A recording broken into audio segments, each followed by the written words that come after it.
NKORE MEDIA TV twakwakira webale kutukunda zahariyo subscribing otworeke rukundo program n'amagara amazina ndi Joana erizoba twakushoma ha mugasho gwo kunywa amizi waba no kimanya nti amizi nigakora kihangu mnonga ha magara gawe kuba ori healthy nogira magara wanywa amizi nico bakugira nti water is life. When you drink water you get life. When you don't drink water amagara gawe nigakora ki nigachendera. Amizi nigayamba ha brain performance niga improving ha kuteka ko muntu iwari kwendo mwana wawe agira obwenje ningashi iwe ogire obwenje okore mirimu yawe steadily nywa amizi buriho kunywa amizi omutwe the skull ne becoming very active ate no huraniwe wa oyine kuwa opening oijo gotomere glass ya mizi oyiniruhu no hura wafuna amagara masa new life. So water is life, water brings life. Amizaga nigatuyamba na digestive system yitu ninga kuharmonizinga digestion. Omuntu aine constipation ninga sho ine chirukano nywa mizi waba no shoza munonga you need that water to retain back omagara gawe and when you waba ogumirwe kushoza still you need water ku dissolvinga byo kuza kushoza bibase kushora. So amizi nigayamba digestive health yitu ate gayamba cyenda kiriya ekikuba ni kidigestinga gayamba okwirusanza obwo burofa ninga shi benefits okuzisindika omu parts zitu ninga body parts zitu ezikwetenga benefits ezo. So mutayi wanje always consume water ate amizi nigayamba ha general health yomuntu especially abakyala bakwenda skin no etenga skin nungi ninga shi abashijo yine pimples aninga shi oruhere amizi nigatwara endwara ejo ya skin infection ninga shi omibuburo ntujete mbiburo nywa munonga amizi wejanja beruga amajita ntugenda turonda amajita go agatutukuza agatuyomu skin yitu garemwa kubalansinga skin yitu kokaba noyenda a balanced skin. Consume water, drink a lot of water no kuba na skin nungi.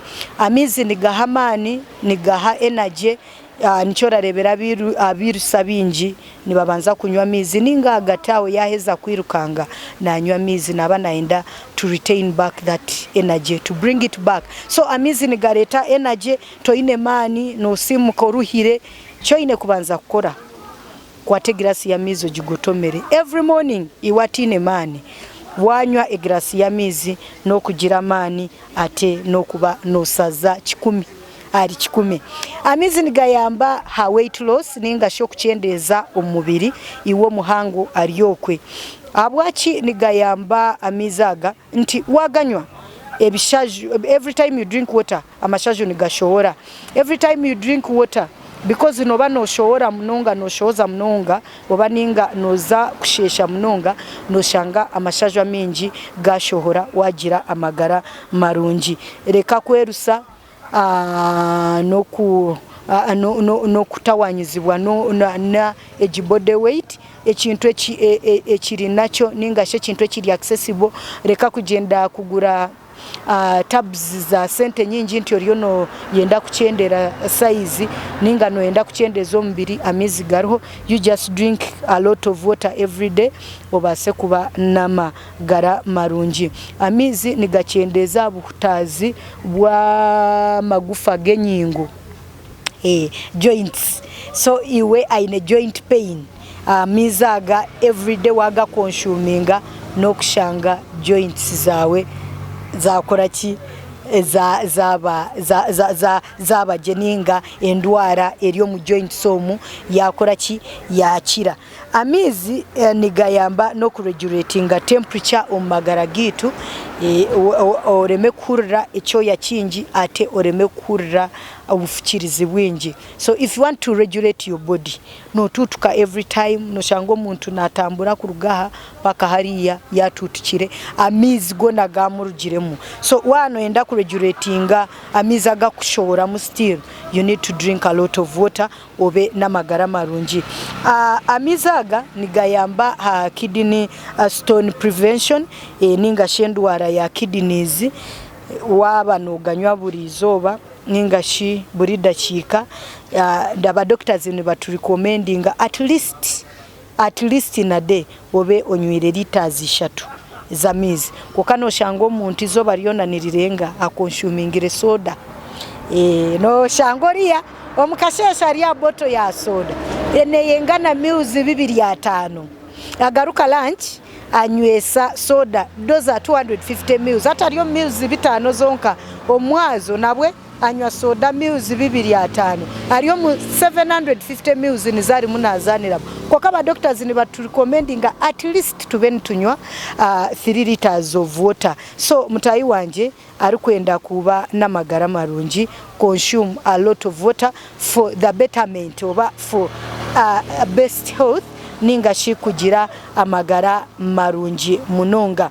Amaizi gitwaga nigayamba no kuya obutwa omubiri oyino obutwa omubiri nokira kunywa soda nyingi nokira kurya ebisikire byingi nokira kukonsuminga marwa norebagine sugars nyingi ebintu binagamba tibibi eriwe hariwe ari kubikoza konka wabikoza water and then wabaririra shukari ki omubiri gwawe ninga sho magara gawe.